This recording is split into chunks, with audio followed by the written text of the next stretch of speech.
വർക്കലയിൽ 19-കാരിയെ ട്രെയിനിൽ നിന്ന് ചവിട്ടി താഴെയിട്ട സംഭവത്തിൽ തിരുവനന്തപുരം മെഡിക്കൽ കോളേജിനെതിരെ ഗുരുതര ആരോപണവുമായി കുട്ടിയുടെ കുടുംബം. നിലവിലെ ചികിത്സയിൽ തൃപ്തിയില്ലെന്നും മകൾ ഇപ്പോൾ പാതി ശവത്തെ പോലെയെന്നും കുട്ടിയുടെ അമ്മ. തന്റെ മകളെ ജീവനോടെ വേണമെന്നും ഇന്ന് അമ്മ കരഞ്ഞുകൊണ്ട് പറഞ്ഞു. അമ്മയുടെ വാക്കുകളിലേക്ക്.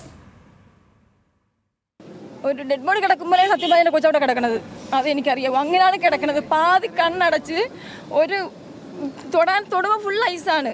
എനിക്കിപ്പം വേണ്ടതെന്ന് പറഞ്ഞാൽ എൻ്റെ കൊച്ചിന് നല്ലൊരു ബെറ്റർ ചികിത്സ കിട്ടണം. അതിപ്പോൾ ഇവിടെ ആയാലും എവിടെ ആയാലും എങ്ങോട്ടായാലും എനിക്ക് നല്ലൊരു ചികിത്സ കിട്ടണം. എൻ്റെ കുഞ്ഞിനെ എനിക്ക് തിരിച്ചു വേണം. എനിക്ക് എൻ്റെ കൊച്ചിനെ ജീവനോടെ വേണം. അതിന് എന്ത് അവർ ചെയ്തിട്ടാണ് എനിക്ക് എൻ്റെ കൊച്ചിനെ ജീവനോടെ വേണം. പെൺകുട്ടിയുടെ തലച്ചോറിൽ ചതവുകളുണ്ട് എന്ന് ഡോക്ടർമാർ. ഒന്നിലധികം മുറിവുകളുമുണ്ട്. എന്നാൽ ഇതിന് അടിയന്തര ശസ്ത്രക്രിയ ആവശ്യമില്ല. 4 മെഡിക്കൽ വിഭാഗങ്ങളുടെ തലവന്മാരുടെ സംഘമാണ് ചികിത്സ ഉറപ്പാക്കുന്നത്. നിലവിൽ പെൺകുട്ടിയുടെ ആരോഗ്യനില തൃപ്തികരമെന്ന് മെഡിക്കൽ കോളേജ് സൂപ്രണ്ടും അറിയിച്ചു.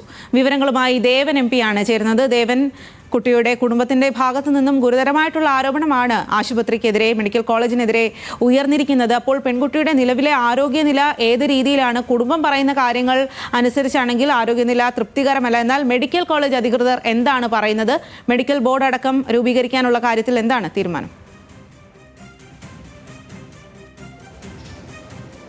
സ്വാതി, ഇന്നലെ രാത്രിയോടുകൂടിയാണ് ഈ പെൺകുട്ടിയെ ഈ തിരുവനന്തപുരം മെഡിക്കൽ കോളേജ് ആശുപത്രിയിലേക്ക് എത്തിക്കുന്നത്. എത്തിച്ച സമയത്ത് വർക്കലയിൽ ഒരു സ്വകാര്യ ആശുപത്രിയിൽ നിന്നും ഇവിടേക്ക് എത്തിക്കുന്ന സമയത്ത് വെന്റിലേറ്ററിന്റെ സഹായം പെൺകുട്ടിക്ക് ഉറപ്പാക്കിയിട്ടുണ്ടായിരുന്നു. കാരണം ആ വീഴ്ച നടന്ന് മണിക്കൂറുകൾ മാത്രമേ പിന്നിട്ടിട്ടുണ്ടായിരുന്നുള്ളൂ. അതുകൊണ്ട് തന്നെ ആ വീഴ്ചയുടെ ആഘാതം അത്രത്തോളം വലുതായിരുന്നു. ദേഹത്തെല്ലാം തന്നെ മുറിപ്പാടുകളും എല്ലാം തന്നെ ഉണ്ടായിരുന്നു. തലയ്ക്കും വയറിനുമായിട്ടായിരുന്നു പരിക്കേറ്റിരുന്നതെന്നാണ് പറഞ്ഞിട്ടുണ്ടായിരുന്നത്.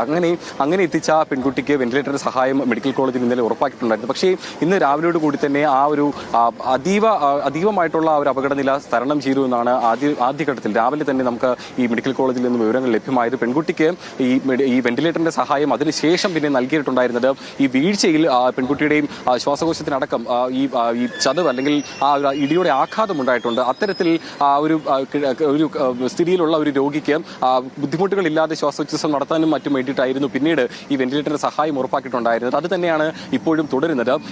ഇന്ന് ഉച്ചയോടെ 12 മണിയോട് കൂടിയാണ് ഈ പെൺകുട്ടിയുടെ അമ്മയും പിന്നെ മറ്റു കുടുംബാംഗങ്ങളും എല്ലാം തന്നെ ഈ ആശുപത്രിയിലേക്ക് എത്തുന്നതും ഈ പെൺകുട്ടിയെ കാണുന്നത്. പെൺകുട്ടി ഇപ്പോൾ നിലവിൽ ICUവിലാണ് ഉള്ളത്. അവിടേക്ക് പെൺകുട്ടിയുടെ അമ്മയും കുടുംബാംഗങ്ങളും എത്തി പെൺകുട്ടിയെ കാണുകയായിരുന്നു. പക്ഷേ അമ്മയുടെ വാക്കുകൾ വളരെ വൈകാരികമായിട്ടാണ് മാധ്യമങ്ങളോട് കണ്ടപ്പോഴെല്ലാം തന്നെ സംസാരിച്ചത്. കാരണം ഈ പെൺകുട്ടി ഇപ്പോഴും സംസാരിക്കാറായിട്ടില്ല. അതുകൊണ്ട് തന്നെ അമ്മ വന്ന് സംസാരിക്കുമ്പോൾ പോലും പെൺകുട്ടിയുടെ ഭാഗത്ത് നിന്നൊരു പ്രതികരണം ഉണ്ടാക്കുന്നില്ല.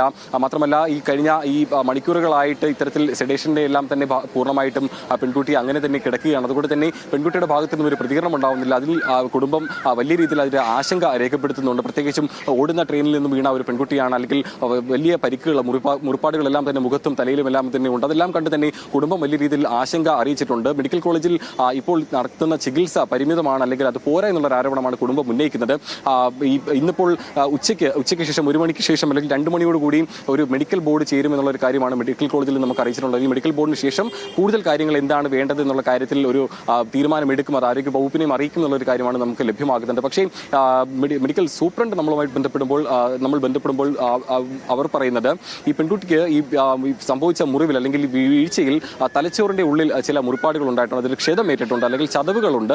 ഈ ചതവുകൾ ഒന്നിലേറെയുണ്ട്. പക്ഷേ ആ ഒരു ഘട്ടത്തിൽ ഒരു അടിയന്തരമായിട്ടുള്ള ഒരു ശസ്ത്രക്രിയ ഇതിന് ആവശ്യമില്ല എന്നുള്ളൊരു കാര്യമാണ് പറയുന്നത്. കാരണം ഈ മുറിപ്പാടുകൾ തനിയെ ഉണങ്ങുന്നതാണ്, അല്ലെങ്കിൽ ആ ഉണങ്ങാനുള്ളൊരു സമയം, ആ മുറിവ് മാറാനുള്ളൊരു സമയം അതിന് കൊടുക്കേണ്ടതുണ്ട്. അങ്ങനെ ആ മുറിപ്പാടുകൾ മാറാനുള്ളൊരു സമയമാണ് ഇപ്പോൾ കൊടുക്കുന്നത്. അതിന് ഏതെങ്കിലും തരത്തിലുള്ള ഒരു അടിയന്തര ശസ്ത്രക്രിയയുടെ ആവശ്യം ഇപ്പോഴില്ല എന്ന് പറയുന്നുണ്ട്. മാത്രമല്ല 4 മെഡിക്കൽ വിഭാഗങ്ങളുടെ തലവന്മാർ ചേർന്നുകൊണ്ടാണ് ഈ പെൺകുട്ടിയുടെ ചികിത്സ ഉറപ്പാക്കുന്നത്. ന്യൂറോ സർജൻ, ഒപ്പം തന്നെ ക്രിട്ടിക്കൽ ന്യൂറോ, ENT, അങ്ങനെയുള്ള 4 വിഭാഗങ്ങളുടെ തലവന്മാർ ചേർന്നുകൊണ്ടാണ് ഈ പെൺകുട്ടിയുടെ ചികിത്സ ഇപ്പോഴും ഉറപ്പാക്കുന്നത്. കഴിഞ്ഞ ഇത്രയും മണിക്കൂറുകളായും തന്നെ അവരെല്ലാവരും തന്നെ ഈ മെഡിക്കൽ കോളേജിൽ തന്നെയുണ്ട്. പെൺകുട്ടിയുടെ ബൈസ്റ്റാൻഡറിനെ ഒപ്പം ഇരുത്തിക്കൊണ്ടാണ് ഇന്നലെ മുതൽ പെൺകുട്ടിയുടെ കൂടെ ഉണ്ടായിരുന്ന ICUവിൽ ഉണ്ടായിരുന്ന ബൈസ്റ്റാൻഡറിനെ ഒപ്പം ഇരുത്തിക്കൊണ്ടാണ് ഈ മെഡിക്കൽ ബോർഡ് യോഗം ചേരാനും ഇപ്പോൾ തീരുമാനിച്ചിട്ടുള്ളത്.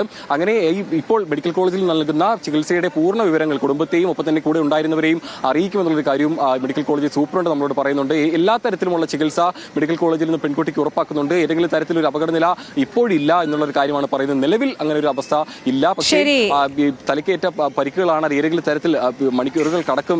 എന്തായാലും അല്പസമയത്തിനകം മെഡിക്കൽ ബോർഡ് ചേരും. കൃത്യമായിട്ടുള്ള വിവരങ്ങൾ അറിയാൻ സാധിക്കും എന്ന് തന്നെയാണ് പ്രതീക്ഷ.